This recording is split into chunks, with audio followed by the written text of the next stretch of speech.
Bienvenue au Polysécure épisode spécial. Je suis accompagné de Vincent. Salut! Ça va bien? Oui, ça va bien. Toi? Très bien aussi. Cool. Oui, aujourd'hui, tu voulais en parler d'un sujet parce que c'est vraiment dans l'actualité, l'ASPAS, qui a connu pour sa deuxième reprise un avarie de sécurité qui a amené à la compromission d'informations.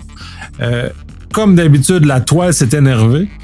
Comme d'habitude, tout le monde a dit que c'était tout et n'importe quoi sans même avoir, j'ai l'impression, même lu la nouvelle. Ils ont juste vu le titre, puis ils ont tiré des conclusions, puis ils ont dit n'importe quoi. Donc de là, toi, de toute façon, tu es un client à l'ASPAS aussi. Fait que toi, tu as eu les communications. Moi, j'ai pas eu les communications, fait que j'ai aucune idée. Puis j'ai très peu suivi ça. Fait que je suis pas nécessairement aussi bien informé que toi. Mais je pense qu'on va avoir énormément de plaisir à discuter ce sujet parce qu'il y a beaucoup d'angles intéressants à aborder, et justement, dans le calme et la sérénité. Oui, effectivement. Premier élément, c'est un petit courriel que j'ai reçu de l'ASPAS. Petit courriel éloquent, mais très succinct, qui dit tout simplement l'ASPAS vise à m'informer que un accès non autorisé a eu lieu et que certaines informations ont pu être consultées, voire même exfiltrées de l'infrastructure de la société. Bon. Alors, ils ont offert deux liens, un sur un blog de suivi de cet événement-là, puis un autre lien vers justement les nouvelles de façon plus générique de la compagnie. Alors, il était tard, je me suis pas méfié. Je fais de l'authentification à 2 facteurs avec la majorité de mes fournisseurs sur lesquels il peut y avoir des transactions financières. Je m'en fais pas trop. Le lendemain matin, je me lève, je fais mon café, je commence ma journée. J'ai une petite pause, ce qui est très rare. Je m'en vais faire une petite investigation, je vais voir sur le site, je vais m'informer. Puis, information intéressante. C'est effectivement. Premier élément.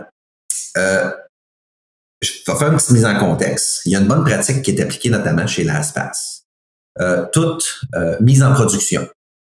Les développeurs n'ont pas accès à l'environnement de production.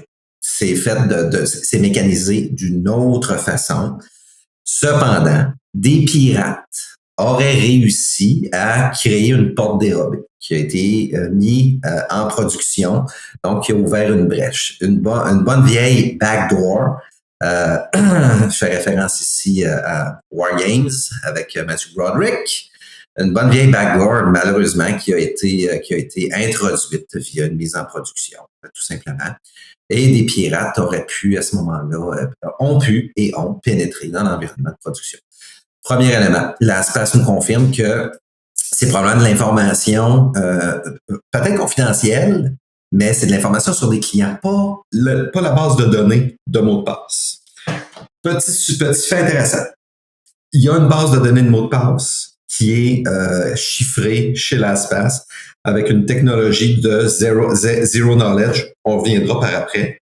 Par contre, les clés pour pouvoir y accéder, ils sont pas dans la même infrastructure. Ils sont sur nos téléphones, nos ordinateurs, nos tablettes. Les clés, donc, le hash pourrait être exploité sur la base de données, mais ils auraient la moitié de l'information. Puis 2, il faudrait que ce soit quelqu'un qui soit, comment je dis ça? Qui soit pas fainéant. Hein? Un pirate, habituellement, ça cherche la facilité, sinon ça passe à un sujet suivant ou un client suivant. Ça prendrait des lunes, un effort considérable. Alors, je dis pas qu'un pirate, c'est fainéant, mais c'est du moment qu'il y a un effort trop soutenu à mettre dans le processus, je pense qu'il va passer un autre appel. Ouais, ils vont chercher la facilité. Là. Puis c'est un peu la base de tout le principe là, des malveillants. Là. C'est que justement, ils vont s'attaquer à toutes les cibles faciles parce que les autres c'est une business. Fait qu'il y a un coût de. Ils calculent le coût rendement. Fait que si le rendement est pas assez élevé par rapport au temps ou énergie qu'ils vont faire, ils vont passer au suivant. Fait que c'est sûr que c'est un peu la blague qui est dit, genre quand tu t'en vas dans la forêt, arrange-toi d'avoir des souliers qui qui court plus vite que ton ami, parce que s'il y a un ours, ben ça va être pas toi qui va se faire manger, ça va être ton ami. C'est un peu dans cette perspective-là, c'est un peu glauque là, quand tu la comptes comme ça, mais bref, de la voir de cette façon-là, où justement, on est dans un contexte où ils vont s'attaquer aux plus faibles en partant, parce que c'est plus facile d'aller dans cette perspective-là pour le rendement sur investissement.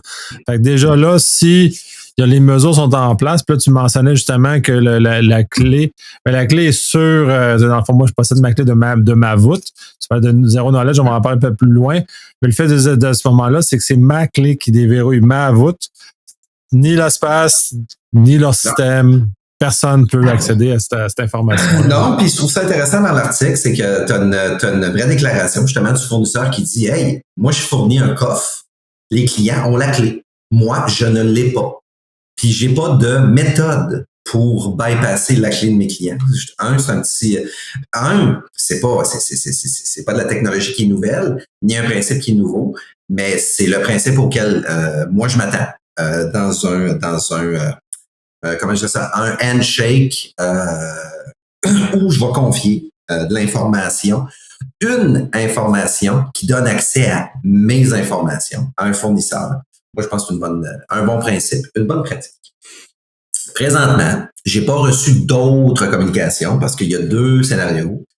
La SPAS est en train de faire l'investigation pour voir si les malveillants ont laissé des traces de consultation, de copies, etc., pour voir à peu près dans quelle zone de l'infrastructure, des bases de données, de l'information, à quoi ils ont pu accéder.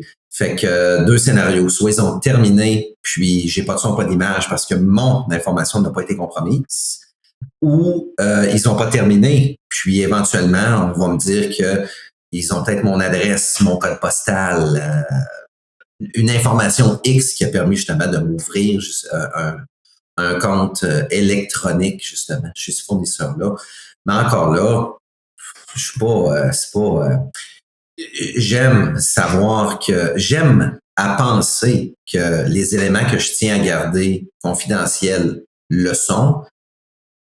Envoyez-moi mon adresse, mon numéro de téléphone. Ça m'inquiète peu ou à peu près pas.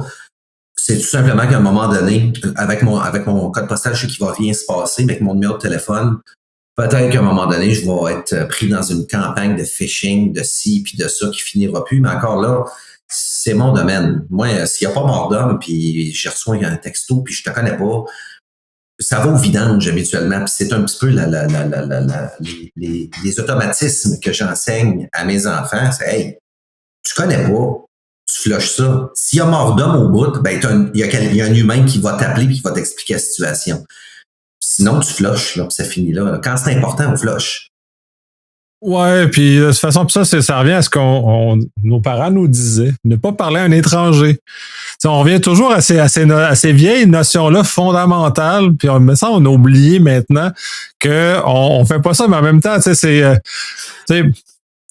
bon, bref. C'est parce que j'ai une image, hein? J'ai l'image. Écoute, j'ai l'image. J'ai un de mes amis qui est décédé malheureusement il fait longtemps, il faisait des imitations épouvantables. Il met une poignée de change dans ses poches, puis il imitait justement le kidnappeur d'enfants dans son char, puis il brasse les poches. Et dit, gars, veux-tu un ananas?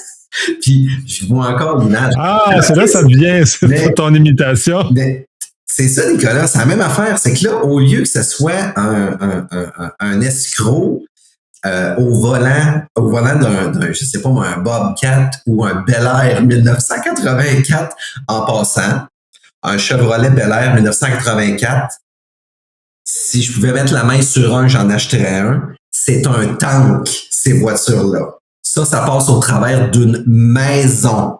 Puis ça a pratiquement pas de scratch de peinture.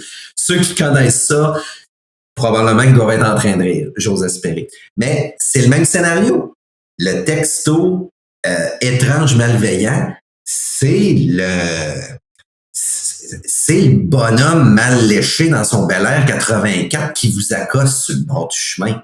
C'est la même maudite affaire. Ah, j'aime bien l'image. Oui, mais tu sais, c'est encore d'actualité parce que nos parents nous enseignaient ça, justement, de faire attention. Tu sais, nos cheveux gris relatent un peu l'âge qu'on est rendu, mais nos parents nous enseignaient ce genre de choses-là. Parce que quelqu'un n'enseigne pratiquement plus à nos enfants maintenant parce que la réalité a changé, parce qu'on les couvre beaucoup trop, fait qu'on les sont beaucoup moins dans des occasions, ou sont moins laissés sans surveillance, disons.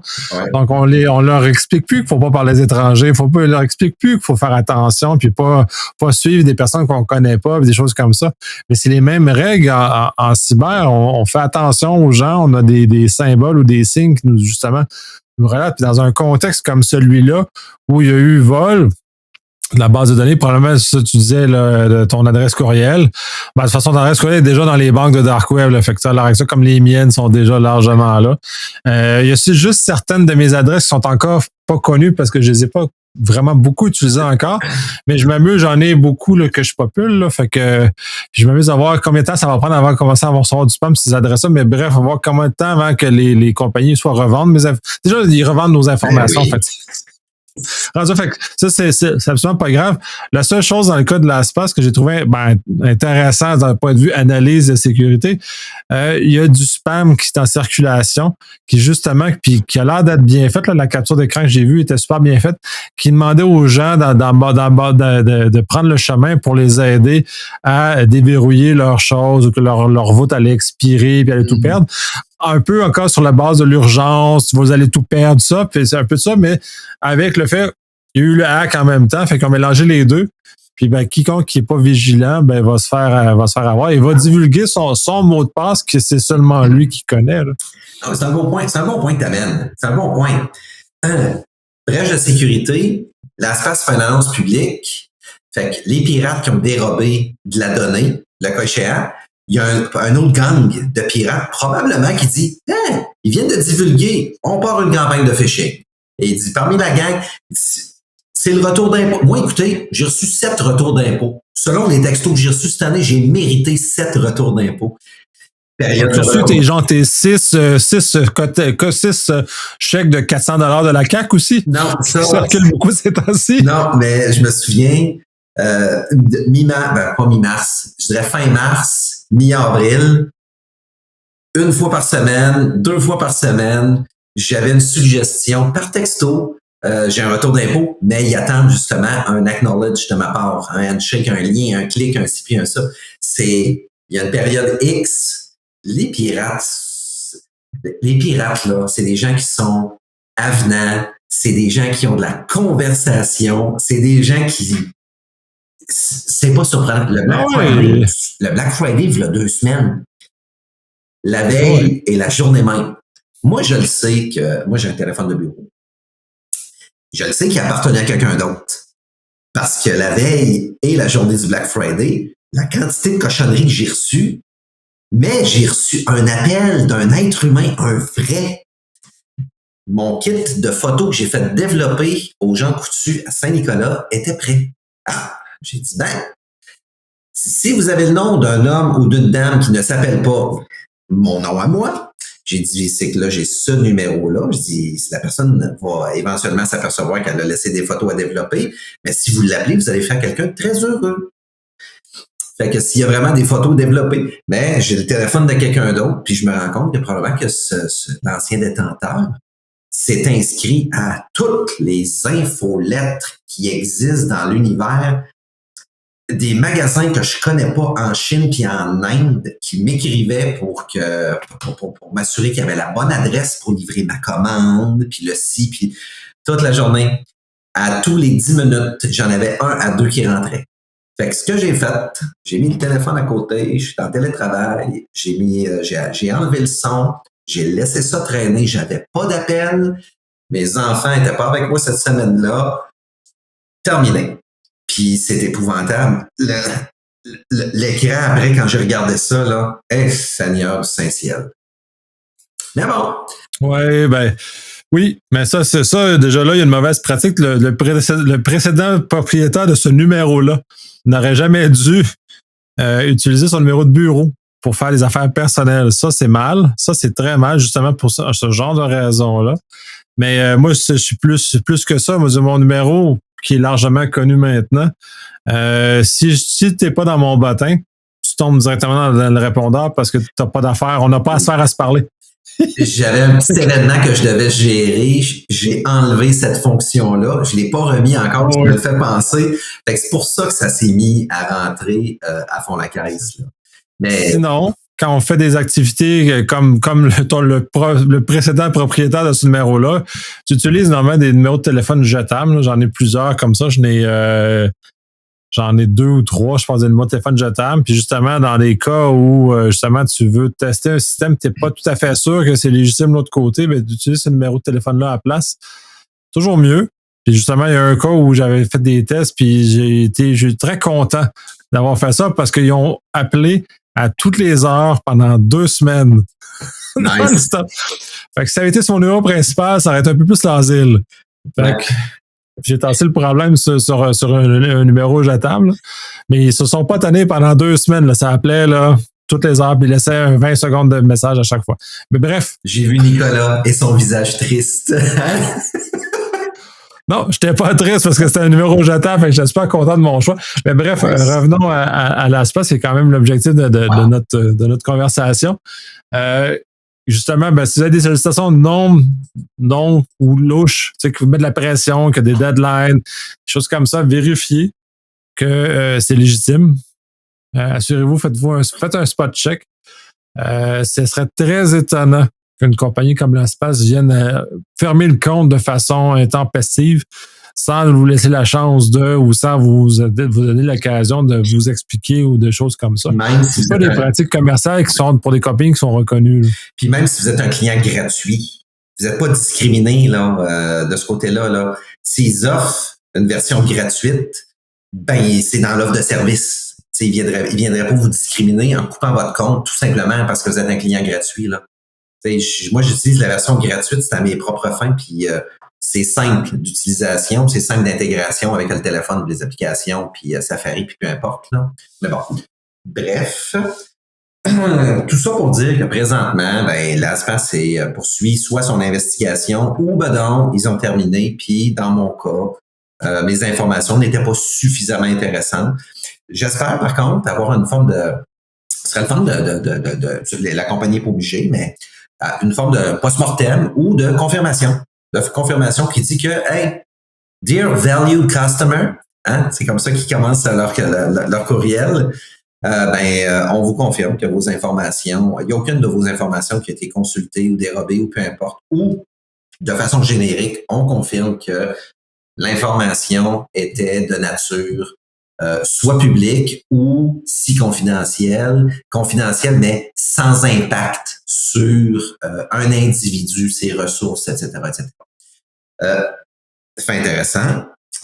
Les clés sont sur nos appareils. Eux autres, ils ont une base de données chiffrée. Puis quand on vient interroger notre voûte, ben c'est un modèle Zero Knowledge Proof qui appelle, que j'ai trouvé fort intéressant et que j'ai traduit. Fait que je vais vous faire saigner les oreilles avec la traduction française. C'est une négociation. C'est une négociation entre mon application et la voûte chez LastPass où je prétends que je dis la vérité, puis LastPass dit oui. Je consens à ce que tu dis la vérité sans que tu me donnes de preuves. Ce qu'ils appelle la démonstration de preuves à connaissance nulle. Arc, c'est lettre. Mais je trouve ça intéressant comme concept. C'est que moi, j'ai activé le Face ID, mais j'ai ce qu'ils appelle le Master Password. Mais quand j'arrive dans leur infrastructure, soit avec le Face ID, ben en fait, qui est l'équivalent d'écrire mon Master Password, ben, j'ai pas de deuxième facteur ou quoi que ce soit. Non, il y a une petite technologie qui dit, hey, on croit que t'es Vincent, on te laisse rentrer dans ta voûte de mot de passe.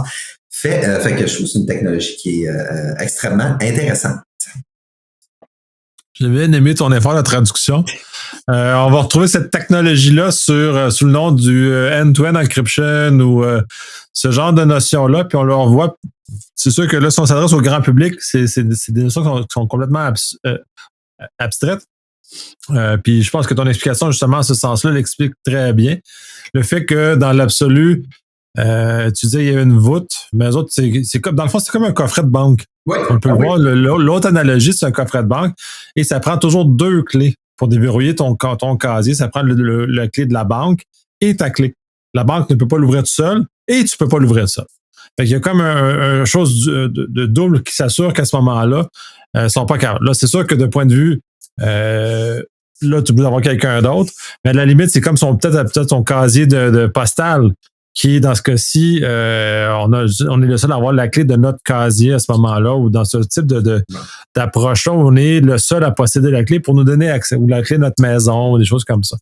À ce moment-là, qui sont des façons où c'est pas répandu, c'est pas donné à tout le monde, donc on est propriétaire. C'est fait par des processus cryptographiques très sophistiqués, très robustes, qui sont mis à l'épreuve. Fait que c'est pour ça qu'on peut s'assurer que, moi, dans ce type de technologie-là, j'utilise Proton beaucoup. Ouais.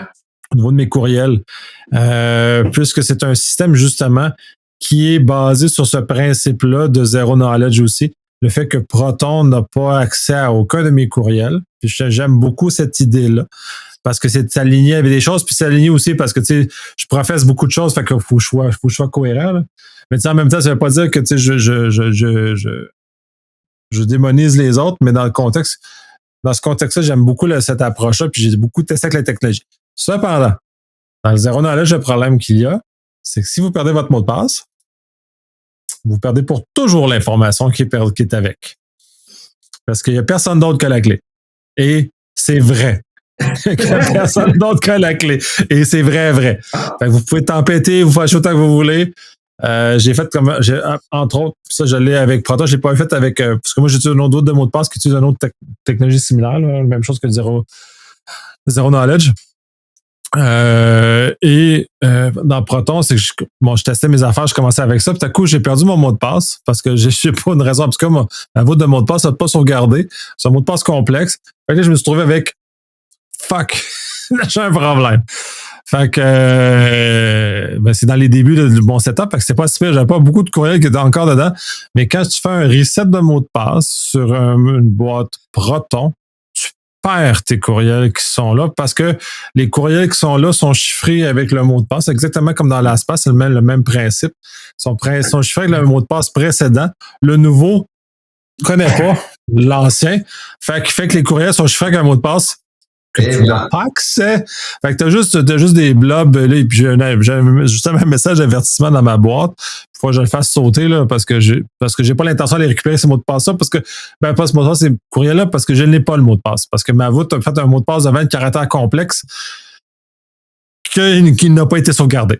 Fait que je ne penserais pas genre du temps super ordinateur pour trouver ce mot de passe complexe-là qui est impossible. Là, fait que tu as lâché prise. Hein, on va les clocher. Bon, oui, je me souviens, l'employeur chez qui on a travaillé ensemble, où on s'est rencontrés, il y a une certaine technologie, à un moment donné, que tu as essayé de tester sur le réseau quand Microsoft a mis en œuvre justement les principes de chiffrement natifs. Et puis, ouais, je me souviens, on travaillait avec Jérôme à ce moment-là, je n'en pas son nom de famille, puis tu nous avais mentionné que tu étais en train de faire un essai, puis il y a eu un petit fourrage à un moment donné, mais ça a été comique entre nous. Puis, tu sais, faut essayer, il faut prendre des risques, là. Ah, c'est quoi la petite erreur qu'on a faite? C'est celle-là, OK. Ouais, on l'a pas pu. Si ma mémoire est bonne, c'est le FS, j'avais chiffré mon disque, puis j'avais fait une mauvaise manipulation, puis je m'étais exactement retrouvé dans cette situation-là, où la clé qui est un certificat dans ce cas-là, le certificat, je l'ai perdu dans le processus. Mais pouf, tu l'as perdu, puis c'est arrivé avec mon ordinateur personnel, t'as eu la même chose. Ça m'arrive une fois de temps en temps de perdre ces clés-là, fait que je suis très, très conscient qu'il faut faire très attention et avoir une copie de sauvegarde de sa clé à un endroit sécuritaire et si possible de son information aussi, parce que si on la perd, puis c'est de l'information qui est sensible, disons, dans ce cas-ci, si vous perdez la clé de votre voûte de mot de passe, puis que vous avez genre 500 mots de passe comme moi j'ai dans ma voûte, vous allez pleurer tous les larmes de votre corps. Ouais. Hey, et des larmes de sang, probablement. Je vais faire une petite parenthèse pour ceux qui nous écoutent. Hein. Faites donc, pour le plaisir, un recensement des sites qui nécessitent une authentification, qui sont importants pour vous. En cas de décès, par exemple, vous allez être surpris de la quantité, justement, d'authentifiants électroniques qui vous accompagne. Des fois, c'est pas qu'on s'abrutit, mais ça fait partie de notre quotidien. Ce n'est pas tangible, ça fait partie de notre quotidien. On touche à rien, on pèse sur des pitons. Un système check notre face, un système demande un mot de passe. On fait ça de façon très, j'ai pas envie de dire robotisée, mais c'est très mécanique. On l'a mécanisé dans nos routines. Oui. Hein? On le voit plus. C'est plus tangible pour nous autres. Absolument. Puis puis les maudits mots de passe, ben, il faut les avoir différents. C'est pour ça que le niveau de mot de passe est malheureusement inévitable de nos jours parce que ma voûte a vraiment 500. Là, c'est pas des farces. Ma voûte a 500 mots de passe différents pour différents services que j'utilise. Certains, la plupart, on va dire à peu près le 2/3 sur des sites web.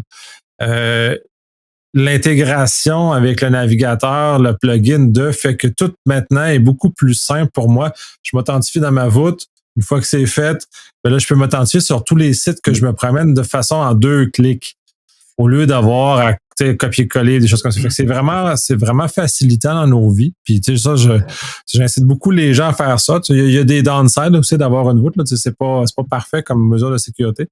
Mais entre ça et avoir le même mot de passe partout, ou d'avoir un petit calepin qui traîne sur mon bureau avec les mots de passe manuellement inscrits, puis me faire chier et taper mon mot de passe de 24 caractères de long et complexe, bien, celle-là, c'est un moindre mal, mais il faut toujours aussi se rappeler que le deuxième facteur est essentiel, l'intégration, puis tout ça, toutes ces mécaniques-là en viennent à faire quelque chose de mieux, mais bref, la voûte, pour revenir à l'espace, effectivement, les voûtes sont bien protégées.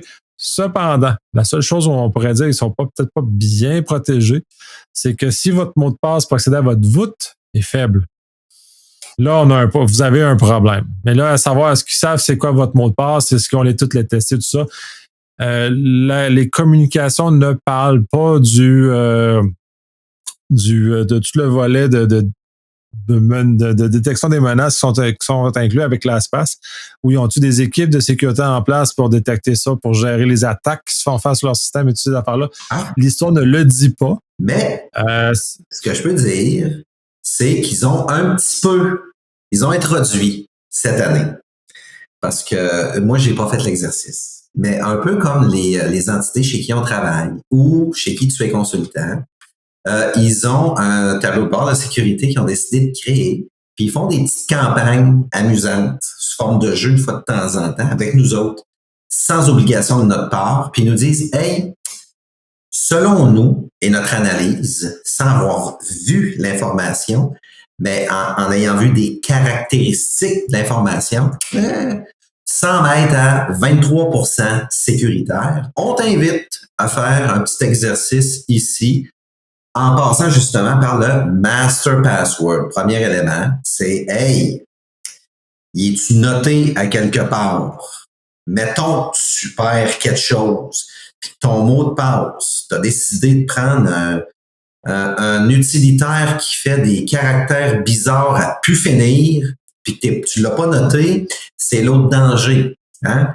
Ah, j'ai un mot de passe méga robuste, 23 caractères, écoute, j'ai des accents circonflexes, des trémas, des ça, j'ai un signe hébreu dedans, puis du sumérien, puis c'est parce que tu le perds, là, puis tu l'as pas noté. Come on, là. Tu sais? T'étais un peu dans le pétrin, puis je me suis ramassé à des situations comme celle-là.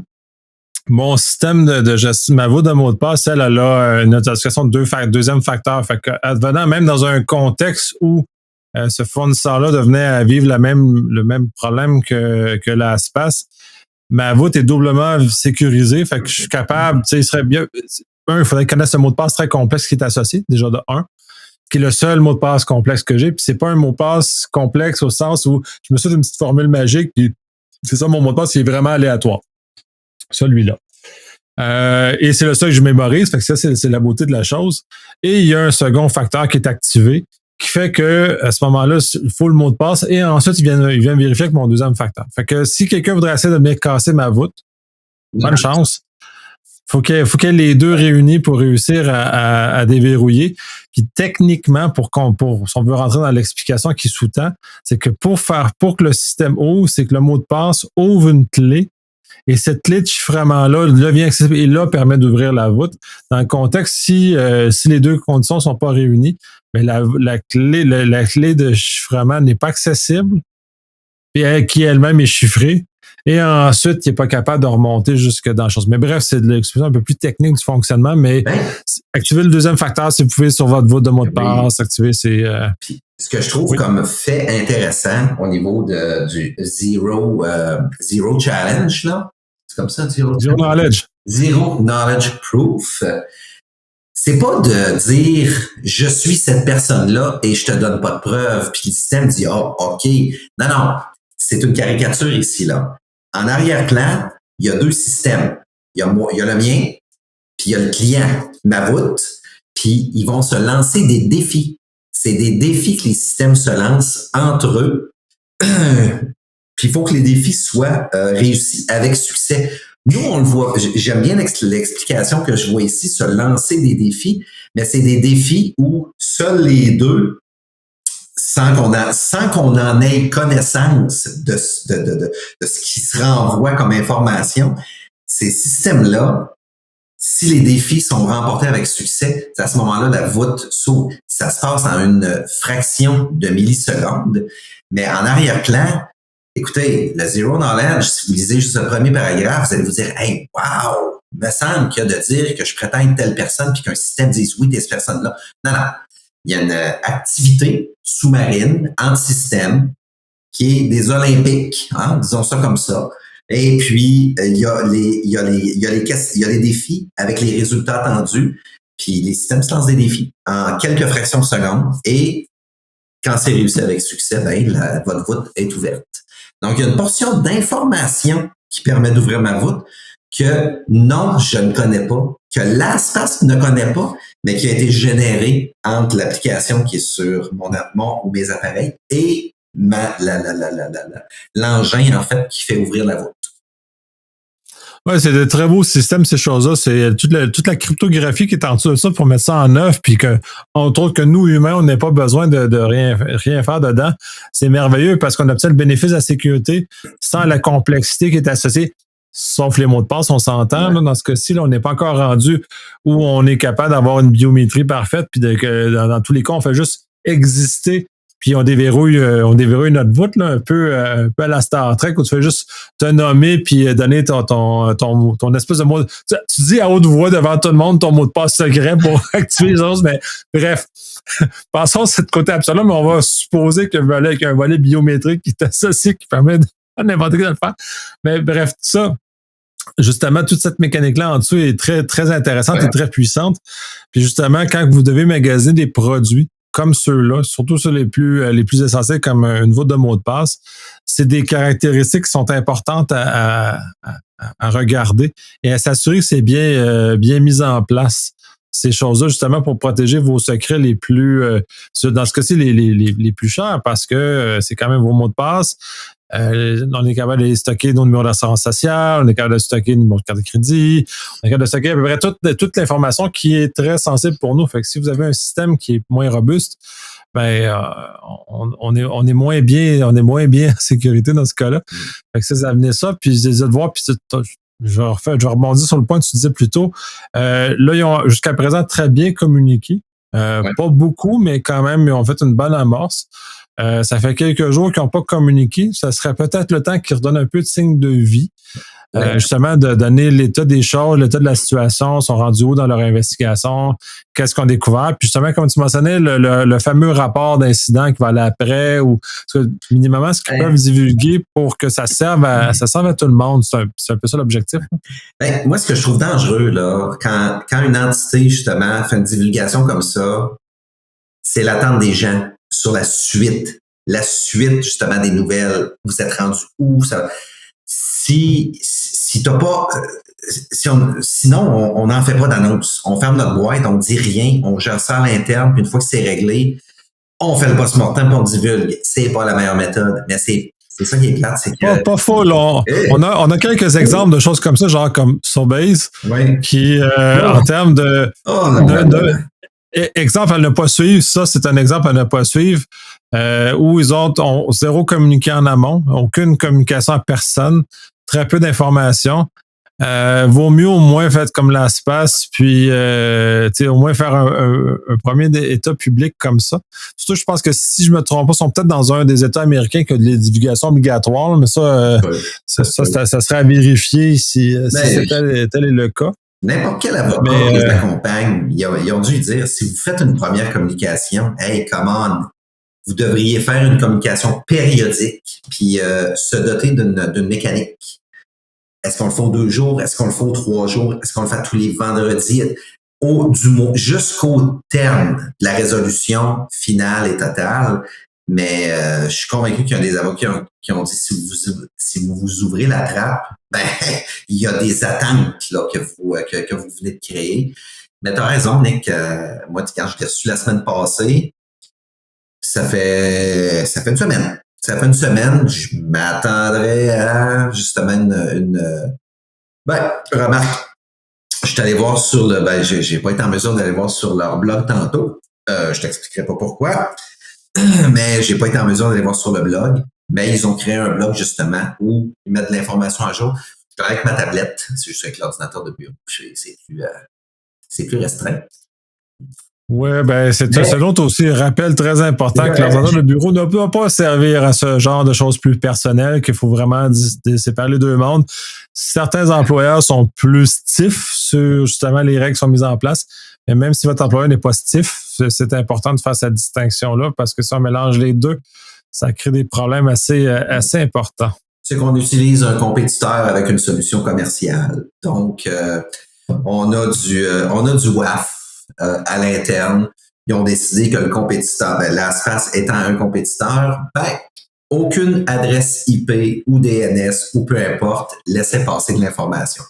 Fait qu'on a un beau denial of service quand on veut se rendre sur ces sites-là. C'est correct, là. C'est des décisions d'entreprise, ça me regarde pas. Ça me regarde pas, puis c'est bien correct, là. Mais effectivement, là, ça mérite une communication à fréquence X. Mais encore là, je pense qu'il pourrait le faire, puis je vais te dire pourquoi. Le courriel que j'ai reçu, j'ai trouvé ça bien. C'est un courriel qui était générique. Il n'était pas adressé à moi. Il était adressé n'importe qui aurait eu ce courriel-là. On voit que c'est générique, là. Je m'attendrais à pas une communication, mais peut-être une communication, oui. Effectivement. Je m'attendrais à ça. Bon, au moins, probablement que la première a été, justement, comme tu mentionnes, imposée par les avocats. Justement, une question de conformité, j'ai l'impression. Pour reprendre ce que ça, parce que à part le fait que j'ai lu en diagonale, ce que tu m'as envoyé, comme moi j'ai poursuivi, j'ai pas porté très attention à ce qu'il y en est, là. Ça, c'est étant les choses comme elles sont, puis je ne vais pas vraiment informer sur cette brèche-là, puisqu'il y en a tellement des brèches maintenant que, bref. Puis comme tu mentionnais, je me fie beaucoup sur leur système Zero Knowledge End-to-End Encryption. Justement, après ça, j'essaie de voir, mais là, de toute façon, je ne sais pas si c'est marqué dans l'article où j'ai attrapé ça. Je pense qu'ils ont fait affaire avec Mandiant pour justement les accompagner dans le point de vue technique de la crise, la résolution. Fait, je ne sais pas ce que ça va donner. C'est peut-être une partie de ce rapport-là qui va être intéressant d'être obtenue une fois que les analyses vont être sorties, de savoir s'il y a vraiment des choses qui ont été compromises dans les votes, si les votes ont été eu des tentatives d'attaque, s'ils ont été copiés, si tout dépendant de voir Mais tu sais, les différents éléments avec ça, là. C'est des spécialistes sécurité. Là, ils se font accompagner par une firme, ce qui est une très bonne pratique parce que on vient casser le conflit d'intérêts ou les apparences. Et un rapport indépendant, ça a énormément de valeur justement pour une entité dans une situation comme ça. Faut pas oublier un truc. C'est sûr que j'aimerais savoir plus de nouvelles. Peut-être, par contre, que l'investigation avec l'accompagnement de l'entité que tu viens de nommer a décelé peut-être d'autres choses. Donc, c'est peut-être peut-être que les avocats ont dit éviter maintenant les prochaines communications pour ne pas inciter à, puis est-ce que ça donnerait des munitions aux personnes malveillantes ou est-ce qu'on viendrait donner une fausse impression de mauvaise réputation de LastPass où il y a l'image aussi à conserver et il y a des munitions à ne pas donner aux assaillants s'ils sont encore en action ou s'ils possèdent une information, on va dire stratégique, qui pourrait justement mettre en péril puis avoir préjudice sur nous autres, les clients aussi. Il y a toutes ces questions-là où on se dit à un moment donné, hey, on va lâcher prise. Oui. On aimerait savoir des petites nouvelles, mais j'ai eu une première communication. Ils ont divulgué que déjà là, c'est une bonne pratique, puis on verra le post-mortem. Ouais, ben là, je vais mettre mon chapeau de gestionnaire d'incident, puis pour avoir été dans des contextes où justement c'est très facile de faire des analyses sans connaître la situation, de prétendre qu'on connaît ce qui se passe à l'interne. C'est jamais facile de gérer un incident technique au niveau technique. Là, il y a toujours beaucoup d'énormément de complexité, des choses comme ça. Le seul point que je soulève, c'est qu'il aurait pu, après une semaine, faire un point, dire OK, ben voici, on est rendu là dans la gestion de l'élément, justement pour donner un petit peu peut-être rassurer aussi, puis s'assurer de voir ça, puis sans nécessairement rentrer dans le contenu technique. Parce que tu sais, je sais que c'est pas simple. Je sais que c'est très ardu gérer ça. Puis justement, quand il y a plein de monde qui disent n'importe quoi autour, ben ça peut créer plus de préjudice. Puis là, tu mentionnes juste un cas. S'ils divulguent trop rapidement, puis ils ont peut-être une piste qu'ils vont chercher pour essayer de mettre la main sur les malveillants. Puis si justement ils vont inventer l'information, ben justement, là, ils vont rater le cas, il va s'enfuir parce qu'il va savoir qu'ils ont trouvé la piste. Ils vont repousser l'envahisseur trop rapidement. Ben oui, un peu. Là. Puis d'ailleurs, je fais une plug. Google a sorti des vidéos qui expliquent la gestion de crise qu'ils ont faite, dont avec l'opération Aurora, entre autres. Puis une des choses qu'ils expliquaient, c'est que Mané, ils ont vu l'attaquant faire, mais ils voulaient pas que l'attaquant sache qu'il avait vu. Fait qu'ils l'ont gardé, puis ils l'ont juste comme à la fin, totalement, quand ils étaient vraiment en contrôle, ils ont tout fermé d'un coup pour vraiment éviter qu'ils détruisent des preuves, qu'ils fassent des affaires, qu'ils fassent des choses comme ça par la suite. Fait que oui, c'est un travail complexe. C'est risqué, tabarnak, ça. C'est risqué comme manœuvre, hein? Mais écoute, des fois, le risque, ça paye en salle, hein? Oui, ben c'est dans leur cas, puis là, vous allez voir les vidéos qu'ils ont développées. Je pense qu'il y a 5-6 dans la série. Ils sont super intéressants parce que ça relate vraiment le travail et ce qu'ils affrontent comme chose en termes de crise. Fait que quand on voit cette situation-là, on est capable de relativer que comme un attaquant qui en est pris à l'espace, qui a réussi, parce que la façon dont tu le mentionnes, c'est qu'ils ont réussi à se rentrer dans la chaîne d'approvisionnement, donc ils se sont insérés dans le processus sans que personne ne les voit jusqu'au bout. C'est quand même assez sophistiqué comme manœuvre, donc c'est pas un petit clin dans son sous-sol là, qui est tout content. Là, on a affaire à quelqu'un qui est vraiment très connaissant. Et dans des contextes comme ça, c'est des enquêtes beaucoup plus longues et beaucoup plus complexes qui sont en œuvre. Et effectivement, là, oui, ça se pourrait que ça prenne des semaines, c'est pas des mois avant qu'il en sorte quelque chose de cet exercice-là. Mais l'important, c'est justement qu'il donne peut-être des états de situation, dire, ben là, regardez, on est encore en recherche ou des éléments comme ça, juste pour un peu nous garder un peu juste nous rassurer un peu parce que il y a certains commentateurs d'ailleurs là, que je pense que je l'écoutais ce matin ou hier matin que j'ai écouté sur un podcast, puis lui il disait là, abandonner cette compagnie-là, c'est des gangs de pas bon, tout ça. Tu dis, ouais, ben oui, non, dans le sens l'absence de communication peut laisser place à cette espèce d'impression-là se figer. Ça, c'est négatif pour la compagnie. Donc, dans ce cas-ci, ils sont mieux de justement intervenir, juste de pas de garder la crise active, mais au moins de garder justement, on est dans l'avance, on va toujours pas trouvé de preuves de si, ça va toujours bien, on n'a aucun indice de machin, puis bon, ça va comme ça, faire juste un petit point de presse comme ça, justement, pour éviter que les opinions négatives viennent cristalliser et nuire éventuellement à la dite compagnie dans ce cas-ci. Puis je vois même dans certains articles qui font même des états avec GoTo puis LogMeIn aussi qui sont visés parce que c'est quand même un conglomérat. Fait qu'il y en a qui font des amalgames jusqu'à ce qu'ils n'auraient pas attaqué GoTo et ils n'auraient pas attaqué LogMeIn en même temps. Ben, à ce moment-là. Fait que, est-ce qu'on sait? On ne sait pas, la communication n'est pas claire. Fait que c'est justement s'il faut justement clarifier ça.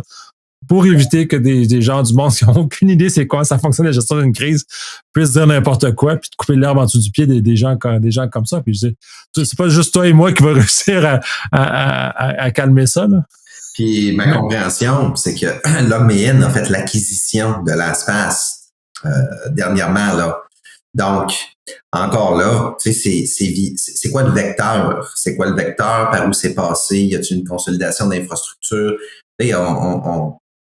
arrêtons de paniquer, first, là, parce que la première communication était claire, c'est « Hey, vos mots de passe sont toujours sécures. » C'est tout. Le message est clair. Donc, moi, l'offre de service pour laquelle j'utilise LastPass, je peux encore utiliser puis exploiter LastPass. C'est ça qu'il faut que je me dise.